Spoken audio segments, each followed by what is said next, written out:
Stéphane Collaro, né le 20 mai 1943 à Neuilly-sur-Seine, fut l'une des figures médiatiques françaises les plus marquantes des années 70 et 80. Journaliste, acteur, réalisateur, scénariste et surtout animateur de télévision, il apporta un vent de fraîcheur au monde du divertissement français avec des émissions telles que Le Collaro Show, Coco Boy, Cocorico Boy et Le Bébête Show. Issu d'une famille bourgeoise d'origine italienne et niçoise, d'un père industriel et de Maud Marquès, Collaro bénéficia d'une éducation d'élite, mais abandonna rapidement ses études pour se consacrer à sa passion pour les médias. Après avoir quitté la télévision en 1996, il se tourna vers l'hôtellerie et l'immobilier sur l'île de Saint-Martin, aux Antilles.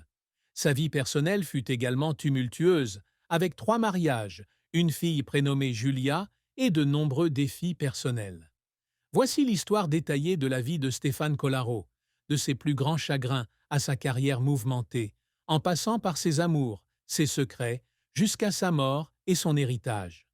La plus grande tristesse de Stéphane Collaro fut la perte de sa mère, Maud Marquès, en 2000, mêlée au regret de ne pas avoir pu entretenir une relation familiale stable avec sa fille Julia et ses épouses.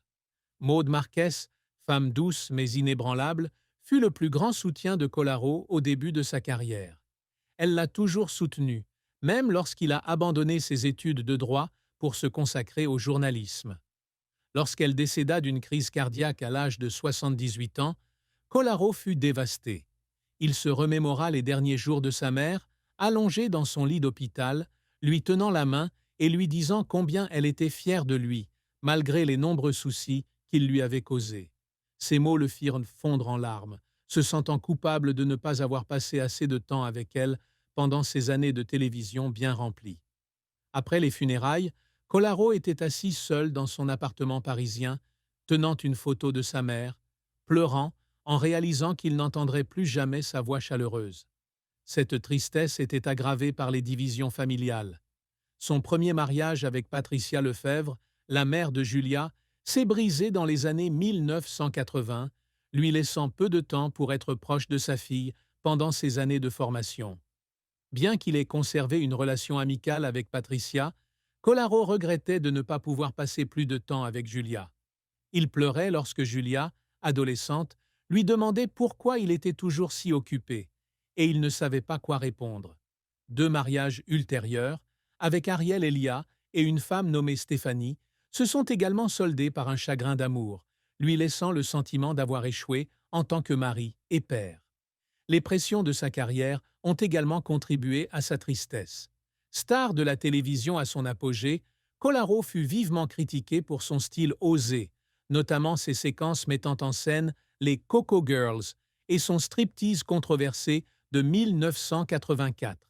Ces critiques le firent pleurer en studio, se sentant incompris, alors qu'il ne cherchait qu'à faire rire. Sa plus grande tristesse résidait alors dans la combinaison d'une perte personnelle, notamment celle de sa mère, et d'un sentiment d'incapacité à concilier carrière et famille. La carrière de Stéphane Collaro fut un long parcours, jalonné de succès et d'échecs cuisants. Issu d'une famille bourgeoise de Neuilly-sur-Seine, Collaro reçut une éducation d'élite au prestigieux lycée Stanislas, Saint-François-Xavier et Carnot, Condorcet et Marceau, où il obtint un baccalauréat littéraire. Cependant, il ne termina pas ses études de droit à l'Université de Paris et commença sa carrière dans les médias dans les années 660. Il rejoint l'ORTF, ancêtre de France Télévisions, comme reporter, puis se tourne vers le sport, commentant des épreuves de course automobile et de natation. Sa passion pour les voitures le rapproche de pilotes comme Jean-Pierre Beltoise, pour qui il est copilote lors d'un rallye en 1969. Ces années affinent ses talents de communicateur et son naturel, mais il réalise vite que le journalisme n'est pas sa véritable vocation. En 1974, Collaro se tourne vers la comédie en apparaissant sur TF1 dans Le Petit Rapporteur de Jacques Martin, où il incarne le naïf mais spirituel Tonton Mayonnaise. Ce rôle lui apporte une première notoriété et l'aide à se faire une place dans le monde du divertissement. En 1978, Il anime une matinale sur Europe, un avec Guy Montagnier et Brigitte, attirant des millions d'auditeurs en 6 ans. La même année, il lance le Collaro Show sur Antenne 2, une émission humoristique au style subversif mêlant interviews, sketchs et numéros coquins avec les Coco Girls. L'émission devient rapidement un phénomène et débarque sur TF1 en 1982 avec des versions telles que Coco Boy, Cocorico Cowboy et Le Grand Ring Dingue. En 1988, il crée le Bébête Show, un spectacle de marionnette satirique qui devient une icône culturelle avant la création des Guignols de l'info sur Canal+. Les émissions de Collaro, avec leur style audacieux et humoristique, ont défini l'âge d'or de la télévision française dans les années 90, attirant des millions de téléspectateurs. La carrière de Collaro ne fut cependant pas sans heurts. Le scandale de 1984, lorsqu'un striptease de Cocorico Cowboy fut critiqué pour violation des règles de la haute autorité, le plaça sous la pression des régulateurs et du public. Il fondit en larmes après une réunion avec le conseil d'administration de TF1, se sentant incompris pour sa volonté d'innover à la télévision. Autre échec, Mondo Dengo, 1988, sa dernière émission sur TF1, qui ne réussit pas à attirer les téléspectateurs face à la concurrence de nouvelles chaînes comme l'A5 et Canal+. Il pleura lorsque l'émission fut annulée, estimant que son heure était révolue. En 1996, Collaro quitta la télévision pour se lancer dans l'immobilier et l'hôtellerie à Saint-Martin. Cependant, des projets comme les Lisières au Touquet et Oumnésia à Marrakech ne répondirent pas aux attentes, le laissant en larmes, avec le sentiment d'avoir gaspillé son temps et son argent. Ses efforts, des journées de 18 heures pour produire l'émission aux critiques et aux échecs, le laissèrent épuisé. Il a déclaré un jour, lors d'une interview en 2023, avoir pleuré parce qu'il avait l'impression d'avoir trop donné pour faire rire son public. La triste fin de vie de Stéphane Collaro fut sa santé déclinante et son isolement progressif, confronté aux conséquences de l'ouragan Irma en 2017 et aux difficultés financières à Saint-Martin. Après avoir quitté la télévision, Collaro s'est installé à Saint-Martin, où il possédait l'hôtel Villa Caille-Blanche et des projets immobiliers. Cependant, l'ouragan Irma a dévasté l'île en septembre 2017, détruisant une grande partie de ses biens, dont l'hôtel et sa maison. Il se souvient qu'au petit matin, alors que le vent soufflait fort, lui et sa compagne Stéphanie ont dû se réfugier dans la cuisine, se serrant dans les bras et pleurant de peur. Après la tempête, il a presque tout perdu, de son hôtel à son agence de location de voitures, Patou Caraïbes. Il pleurait en regardant les ruines, avec l'impression que sa vie s'était effondrée. L'isolement de Collaro devint plus flagrant à mesure qu'il perdait contact avec ses anciens collègues. Ceux qui avaient travaillé avec lui, comme Sophie Favier ou Guy Montagnier, lui adressaient rarement la parole, et il se sentait oublié par le monde du spectacle. Une tentative de relancer. Le Bébête Show en 2015, avec les membres des Guignols, échoua suite au retrait d'Antenne 2, le laissant en larmes.